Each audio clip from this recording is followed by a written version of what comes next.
Personal use tips the balance in favor of fair use.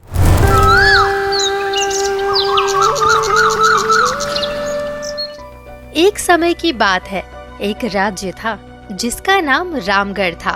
वो राज्य बहुत सुंदर और खुशहाल था। यहाँ के राजा का नाम राजा आदित्य था। राजा आदित्य बहुत अच्छे इंसान थे। उनका दिल बहुत बड़ा था और वो हमेशा अपनी प्रजा की मदद करते थे। राजा आदित्य को सब लोग बहुत पसंद करते थे क्योंकि वो सभी के लिए सोचते थे। राजा हमेशा कहते थे, राजा का काम है अपनी प्रजा की सेवा करना, इसके अलावा और कुछ भी नहीं। वो गरीब लोगों को खाना देते, बीमार लोगों का इलाज करवाते और किसानों की मदद करते। राजा आदित्य खुद गांव में जाते और लोगों से मिलते। वो उनकी परेशानी सुनते और उनका हल निकालते। उनके राज्य में कोई भी भूखा नहीं था और हर कोई खुश रहता था। राजा आदित्य को शिकार करने का बहुत शौक था। जब भी मौका मिलता वो जंगल में शिकार के लिए जाते।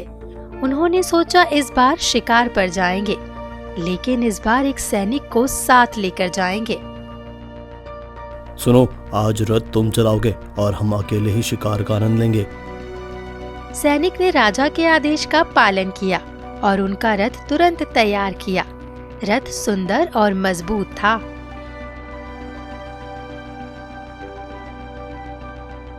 महाराज, रथ तैयार है, आप कब चलना चाहेंगे?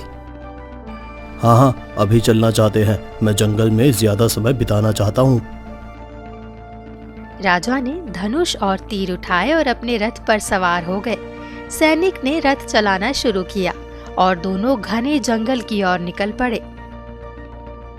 रास्ते में पक्षियों की चहकन और ठंडी हवा राजा को बहुत अच्छी लगी। वाह, ये जंगल सच में बहुत सुंदर है। आज का दिन शिकार के लिए सही है। आहा।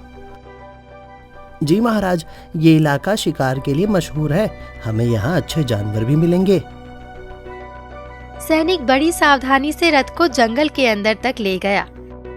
राजा और सैनिक दोनों ही रोमांचक सफर का आनंद ले रहे थे। तभी राजा आदित्य की नजर एक हरे भरे तोते पर पड़ी। तोते की हरे चमकते पंख, लाल चोंच, उसकी तेज आंखें राजा को मंत्रमुग्ध कर रही थी। वाह, क्या अद्भुत प्राणी है ये। मैंने अपनी जिंदगी में ऐसा तोता पहले कभी नहीं देखा, कभी भी नहीं। वो तोता इधर उधर चल रहा था। उसकी हरकतें इतनी तेज थी कि राजा की नजरें बस तोते पर ही टिकी हुई थी। ये तोता कितना सुंदर है। इसे मैं अपने पास रखूंगा। उसे पकड़कर एक सुनहरे पिंजरे में रखूंगा ताकि हमेशा ये मेरे साथ रहे। राजा ने धीरे धीरे तोते का पीछा करना शुरू किया। तोता इधर उधर चलते हुए जंगल के गहरे हिस्से की ओर आगे बढ़ता जा रहा था। ये तोता मुझे कहीं ले जा रहा है। मुझे इसे पकड़ने का मौका नहीं छोड़ना चाहिए। राजा ने ध्यान से तोते का पीछा किया और वो तोता धीरे धीरे आगे बढ़ता जा रहा था। राजा आदित्य ने धीरे धीरे तोते का पीछा किया और आखिरकार उसे पकड़ लिया। जैसे उसने तोते को पकड़ा, वो खुशी से हंसने लगा। अब ये तोता हमेशा मेरे पास रहेगा। लेकिन तभी ठीक उसी समय राजा ने ध्यान नहीं दिया कि उसके पास एक साधु तपस्या कर रहा था। राजा की हंसी सुनकर साधु की तपस्या अचानक भंग हो गई। राजा तोते को पकड़कर बहुत खुश थे, पर अचानक तोता मूर्छित हो गया। उसकी हालत बिगड़ने लगी और वो शांत हो गया। साधु ने ये देखा कि राजा ने अपने निर्दोष प्राणी के साथ ऐसा किया और उसकी तपस्या भंग हो गई। वो गुस्से में भर गया। साधु ने राजा को शाप दिया और कहा, अरे राजन, तुमने ये क्या किया? तुमने एक निर्दोष तोते को मार डाला और मेरी तपस्या को भंग कर दिया। मैं तुम्हें श्राप देता हूँ। जाओ, तुम भी अभी उस तरह एक साधारण आदमी बन जाओगे जैसे तुमने इस तोते के साथ किया है। साधु ने राजा को श्राप दिया और कहा, अब तुम एक राजा नहीं बल्कि एक भिखारी बन जाओगे। भिखारी, तुम्हारी पहचान कोई नहीं कर पाएगा और तुम एक सामान्य इंसान बन जाओगे। जाओ, ये मेरा श्राप है तुम्हें। राजा आदित्य, जो अपनी गलती समझ चुका था, साधु के सामने अब क्षमा मांगने लगा। मुझे माफ कर दो साधु, मैंने आपकी तपस्या को तोड़ा और इस मासूम तोते को भी नुकसान पहुंचाया। कृपया मुझे क्षमा कर दीजिए महाराज, कृपया मुझे क्षमा करें।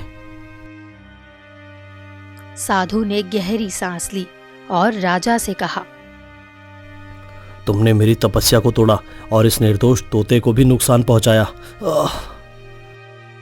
महाराज, मुझे क्षमा कर दो। मुझे यह एहसास हुआ है कि मैं कितनी बड़ी भूल कर चुका हूं। मुझे क्षमा कर दो महाराज, मुझे क्षमा कर दो। राजा की क्षमा मांगने पर साधु को दया आ गई और साधु ने कहा, तुमने श्राप से मुक्त तभी होगे जब तुम एक राजकुमारी से विवाह करोगे, लेकिन ध्यान रखना, तुम्हें अपनी असलियत किसी से भी नहीं बयां करनी। केवल सच्चाई को अपनाओ और एक राजकुमारी से विवाह करो, तभी ये श्राप टूटेगा तुम्हारा। हाँ। साधु ने अपनी शक्ति से तोते को ठीक किया। तोता धीरे धीरे होश में आया और फिर साधु ने राजा को देखा और बिना एक शब्द कहे वहां से चला गया। अब राजा आदित्य, जो पहले एक महान राजा था, एक साधारण इंसान बन चुका था। वो भी वहां से चल पड़ा अपनी नई जिंदगी की ओर। राजा आदित्य धीरे धीरे चलते हुए अपने हालात पर विचार कर रहा था। वो सोचने लगा, ये क्या हो गया मुझे? मैं एक समय में महान राजा था और आज एक साधारण इंसान बन चुका हूँ। क्या कोई राजकुमारी मेरे ऐसे गरीब से शादी करेगी? लगता तो नहीं। इस जन्म में मुझे ऐसी हालत में रहकर ही मरना होगा। राजा के मन में उदासी और निराशा घेरने लगी, लेकिन वो आगे बढ़ता चला गया अपनी नई जिंदगी की खोज में। राजा आदित्य धीरे धीरे अपने रास्ते पर चलते जा रहा था जब अचानक उसकी नजर एक बुजुर्ग औरत पर पड़ी जो लकड़ी का बड़ा सा गट्ठर उठाने की कोशिश कर रही थी और उसे ले जाने में मुश्किल हो रही थी। वो सोच रही थी, कैसे इस लकड़ी को लेकर शहर जाऊं, बहुत कठिन हो रहा है। राजा ने जब बुजुर्ग औरत को देखा तो वो उसके पास गया और पूछा, क्या हुआ माँ जी, आप इस जंगल में क्या कर रही हो? बेटा, मैं इस लकड़ी को ले जा रही हूँ और शहर में जाकर बेचने वाली हूँ, लेकिन ये बहुत भारी है बेटा, इसलिए मुझे काफी कठिनाई हो रही है। क्या आपके पास कोई बेटा है बेटी? आपके परिवार में नहीं है? मेरे पास 2 बेटे और 2 बहुएं हैं, पर उन्होंने मुझे घर से बाहर निकाल दिया। तब से मैं अकेली ही इस जंगल में हूँ, अपना जीवन कठिनाई में बिता रही हूँ। राजा ने उसकी बातों को ध्यान से सुना और महसूस किया कि वो भी अकेला है। फिर उसने बुजुर्ग औरत से कहा, माँ, मुझे अकेलापन महसूस हो रहा है। आप मुझे अपना बेटा मान सकती हैं। चलिए, मैं आपको आपके घर तक छोड़ देता हूँ। दोनों साथ साथ चलते हुए बुजुर्ग औरत के घर की ओर बढ़ने लगे। कुछ समय बाद राजा और बुजुर्ग औरत उसके घर पहुंचते हैं। राजा ने दरवाजे पर खड़े होकर बुजुर्ग औरत से कहा, माँ जी, अब आप आराम से घर में बैठिए। मैं शहर जाकर लकड़ी बेचने के बाद कुछ पैसे कमाऊंगा और कुछ खाने पीने का सामान ले आऊंगा। आप आराम कीजिए। राजा लकड़ी लेकर बाजार की ओर चल पड़ा। बाजार में जाकर राजा ने लकड़ी बेची और कुछ पैसे कमाए और बाजार से कुछ सामान खरीदकर खाने पीने का सामान लेकर वापस लौट आए। इसी तरह कई दिन बीत गए। राजा आदित्य जंगल से लकड़ी इकट्ठा कर बाजार ले जाता और बुजुर्ग औरत के साथ अपना जीवन व्यतीत कर रहा था। एक दिन जब वो लकड़ी लेने जंगल जा रहा था, अचानक उसे चक्कर आया और वो बेहोश होकर जमीन पर गिर पड़ा। उसी रास्ते के पास एक राजकुमारी अपने सैनिकों के साथ शिकार करने जंगल आई हुई थी। चलते चलते उसकी नजर राजा पर पड़ी, जो बेहोशी की हालत में जमीन पर पड़ा था।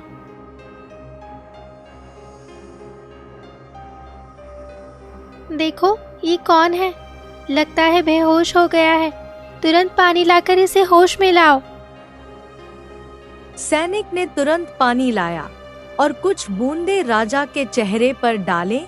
कुछ देर में राजा को होश आ गया। तुम ठीक हो? तुम बेहोश कैसे हो गए? मुझे नहीं पता, अचानक मेरी तबीयत खराब हो गई और मैं गिर पड़ा। आपका बहुत बहुत धन्यवाद कि आपने मुझे होश में लाया। आपका बहुत बहुत धन्यवाद। राजकुमारी ने राजा को गौर से देखा और पूछा, तुम कौन हो और इस जंगल में क्या कर रहे हो? मैं एक साधारण आदमी हूँ। मैं लकड़ी इकट्ठा करने के लिए जंगल में आया था। पर आप कौन हैं और आप यहाँ क्या कर रही हैं?